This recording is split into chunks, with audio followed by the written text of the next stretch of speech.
Because remember, the spiritual mind is inside the natural mind, thought for thought. So when you get an understanding of grace, say you get a revelation of grace, it's showing you what grace is out of the born again spirit, and the Holy Spirit's also showing you what grace is in your natural mind.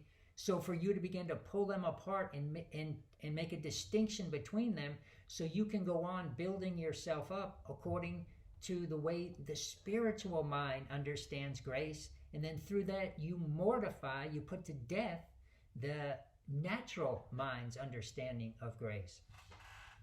Because as we've talked about before, the grace of God is doing righteousness. That's what the grace of God is.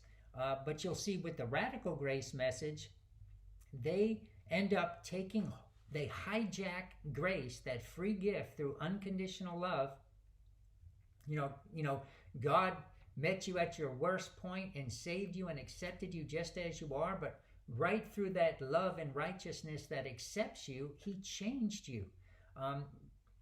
But what happens with the radical grace message is you hijack the understanding of grace in your natural soul, and as Jude says, you turn the grace of God into lasciviousness because you did not know how to separate the spiritual understanding of grace from the natural mind's understanding of grace.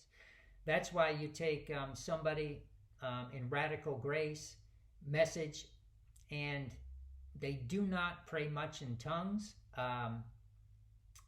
or if they started praying in tongues, that message will get them to stop praying in tongues, because radical grace, because praying in tongues would reveal all this if you continued praying up these mysteries, where then eventually you would put to death the radical grace, natural soul's understanding of grace.